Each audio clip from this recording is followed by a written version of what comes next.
What's up, guys? This is Adam from esportsheaven.com, and I'm here with Team Liquid's dynamic duo, Chillin and Chu. How you guys doing today? I'm doing pretty good. Doing pretty good as well. All right, so both of you entered Melee. Tell me a little bit about your matches today and how everything went. Were there any surprises that you guys ran into?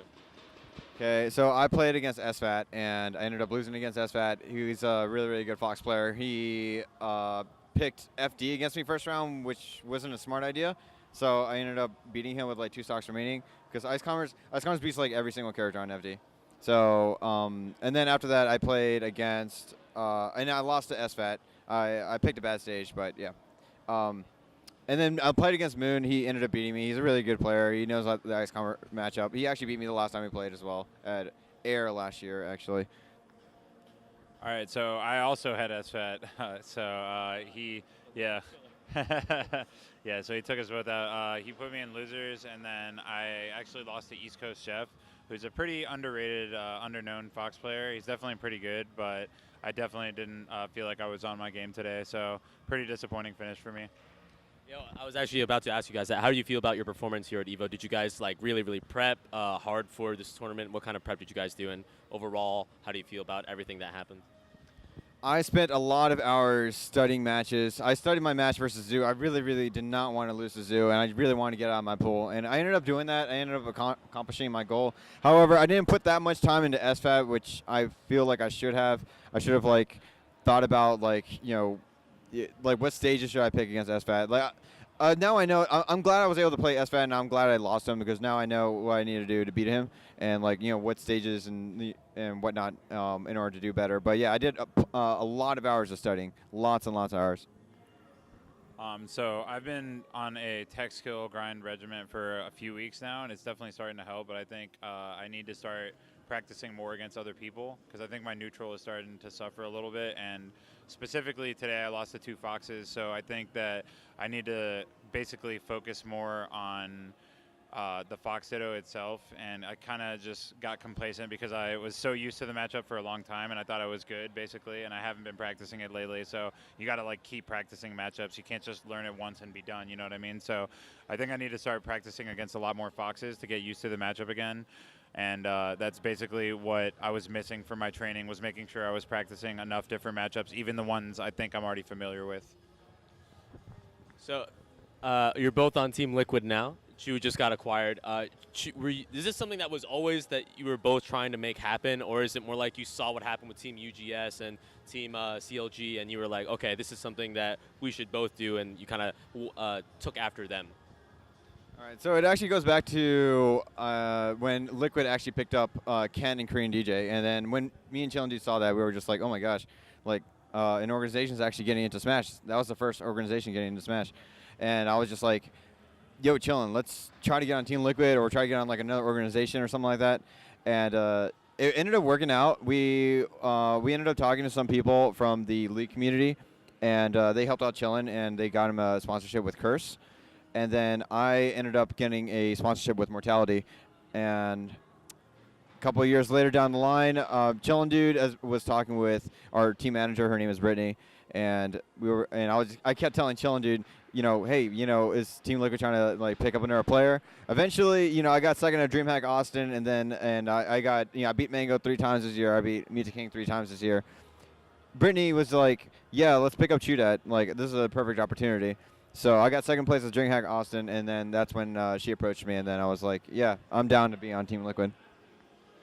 Yeah, basically what Chu said. It's pretty cool how Team Liquid picking up Ken and KDJ was kind of what inspired us to try to find a sponsor in the first place. And we were originally interested in trying to get us sponsored together as a team, even back in 2014. But unfortunately, it didn't work out. I ended up getting picked up by a different team than Chu. And it's just really cool that 3 years later, it's kind of come back around, and we're now on Team Liquid together as a team, which is really cool. And as Chu said, he had suggested the idea because obviously we team together and we do pretty well as a team. And also Chu was off to a great start already at Genesis this year. And so we started having that idea early on this year. And like he said, after DreamHack Austin, he did so well. That's when it ended up being final. And so it's pretty sweet to think about how we were kind of inspired by Team Liquid picking up Ken and KDJ, and now we're both on Team Liquid together 3 years later. It's pretty cool. being together, you both participate in singles, but you're also a team. You guys focus a lot on doubles. I know you've talked about it before, but in general, the state of doubles has elevated greatly. There's, Leffen and Ice are really stepping it up. How do you guys view the state of doubles? The competition is higher, but do you think it's gaining that popularity that you guys want? Oh yeah, definitely. I think the fuse bracket and is really helping out with, the popularity of doubles. So with Liquid acquiring me, we now finally have a Team Liquid team, which is crazy and it's really cool. And as well as CLG, they have their own team and an alliance. So we're going places with teams. We're definitely going places with teams. I agree with you completely. I think that a lot more people are interested in watching this year, especially because of the Fuse circuit. But just in general, the elevation of the team's meta has been really clear. So me and Chu, I think, are definitely going to start to grind a lot more to try to keep up with a lot of these teams that spend so much time practicing specific setups and stuff. And that's part of why, obviously, that doubles has gotten so competitive at this point. Do you think that the popularity of doubles at the highest level from a viewership standpoint is also translating to more participation at the lower levels and seeing that at various tournaments around the country and the world? Yeah, for sure. I feel I saw this these two random people playing on a TV, and they were playing as Fox and Marth, and they had the tag PewFat. So it was pretty. At that point, I was like, teams is actually going places. Like, people are really, really like trying to get into teams. So there's definitely a lot of Fox and Marth teams out there now because of CLG, and I hope that me and Chillindude can do the same thing with Team Liquid. Yeah, totally agree with you. I think especially at lower level, you're seeing a lot more static teams because people are seeing that at the top level, and that's what's really allowing some of these teams to excel beyond just their singles ability is teaming together consistently. And so I think the biggest thing at the lowest level for teams that's changed recently is a lot more static teams, which is awesome. Do you think that doubles will ever overshadow singles, or do you think it's always going to live in the shadow of singles? I think that when Smash becomes more popular and more businesses and more sponsorships, become available to Smash, I think that in the future teams might take the foreground and not singles, just because all the other esports games, they all have they're all team based, and so maybe Melee might go in that direction just so we can get more sponsorships, more organizations, more money into our scene, and become a bigger and better scene. That's just my opinion, though.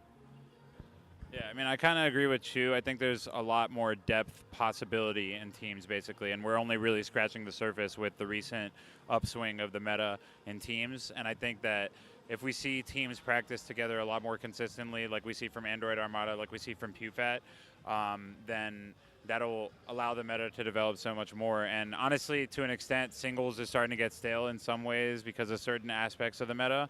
And obviously, teams doesn't really have those limitations of, let's say, ledge camping or wobbling or whatever people don't like about the current singles meta. Teams is kind of just avoids all those issues by having the teams aspect to it. So I think ultimately, it actually has more potential than singles. And so it might be cool to see, a few years down the road, it take more of the forefront. It's good that you mentioned that because I was about to bring that up. There's been a lot of controversies on multiple different topics in the community, and they all seem to kind of have cropped up at the same time, even if they're kind of like something that was bound to be discussed. How do you guys feel about all those issues coming to light? Do you think that these are things that have to be addressed and are important for the community to figure out, or do you think that there's a bit of overreaction to some of these opinions and statements? That's a great question. My opinion on the whole situation is I think people are definitely overreacting. I think people need to calm down because we can't be pampered by Evo. Evo doesn't give doesn't give any other game special treatment. Why should they give Melee special treatment? I don't think that should be best of 3 out of 5s at Evo. I don't think that we should get special stations where we can practice and warm up. We need to figure that stuff out on our own, whether it's bringing a TV or a CRT into our rooms or something like that. We have to figure out those solutions for ourselves. I think the Melee community needs to calm down with that. They need to mature. They need to grow up a little bit and realize that there's other games out there that we need to look at as well. All the viewers are looking at as well, and it's not just Melee. So yeah, it's Melee needs to calm down with that, and that's my opinion. It's good that you mentioned that because I was about to bring that up. There's been a lot of controversies on multiple different topics in the community, and they all seem to kind of have cropped up at the same time, even if they're kind of like something that was bound to be discussed. How do you guys feel about all those issues coming to light? Do you think that these are things that have to be addressed and are important for the community to figure out, or do you think that there's a bit of overreaction to some of these opinions? Yeah, I mean, Yeah, I think there's definitely a lot of different like controversies and stuff, but people are overblowing the reaction a little bit for sure. At the end of the day, though, there are certain issues that need to be worked out, and so it's important they're being discussed. There's just a lot of stuff that wasn't ever really a factor before. It's something that people didn't think about, like for example with the controller issues with Arduinos and stuff like that. This just never was a factor like a year or two ago even. So it's something brand new. So I kind of get why there's a kind of an overblown reaction to it. But at the same time, I kind of get it because we do have to come to some kind of solution for a lot of these problems. So it's good that it's being talked about. But I do think it might paint the community in a negative light. If a newer person comes in and just sees all these different controversies with wobbling and how Evo is treating us and Arduinos, like the list goes on. So I think it would be nice to just pull back a little bit on just letting the controversy sort of bubble up. And like I said, we do need to solve a lot of these issues, though, so it makes sense. I'm going to ask you guys the question that the entire community wants to know. What's going on with Azen? Azen, he's trying to get a good job. He's going to school and stuff. So he's just trying to get his life together at the moment. So he's doing really, really good right now. He doesn't want to focus on Smash right now. He's really focused on life. It's just like what you have to do. When you grow up. He's like 30 years old. He's older than me. So he's older than everybody else here in the community. So it's not a realistic possibility for him to come back unless somebody picks him up some organization picks him up and then starts paying him like a salary. So that's the only time that Azen would be able to come back. But yeah, he's just focused on his life right now. Yeah, pretty much what you said. He's just focused on life, and that's his priority right now. He still plays Smash, and he's still really good. But at the moment, I don't think he has any plans to return to tournaments. I don't think he really has necessarily that much motivation for tournaments, and he doesn't feel like he would be able to perform like he used to as well. So that's probably part of it. But in general, it's just he's focusing on figuring out specifically what he wants to do with his life and stuff like that. Which, like I said, like Chu said, it's a respectable move and it makes sense from his point of view. But he's definitely still playing and he's still really good. All right, guys, I think that's all the time that we have. Any shout-outs you want to give, words you want to say to your fans? How can the fans follow you guys? Okay, I want to make a quick shout-out to Team Liquid and all of our amazing sponsors. Yeah, so we got Monster, HTC, AOC, Ballistics, and then we also have Twitch, HyperX, and Razer. Shout-outs to all you guys. Jinx, of course. Major shout-outs to all you guys. Major shout-outs to my fans and all the fans of Team Liquid. Yeah, same thing. Team Liquid is amazing. I'm so glad they take such good care of us. Our sponsors are dope. I would list them again, but Chu nailed it, I think. And our fans, you guys are awesome, and thanks for supporting us. And you'll see us again soon for sure. All right, guys, there you have it. Thank you so much for watching. Stay tuned to esportsheaven.com for more coverage of EVO 2017. We'll see you guys.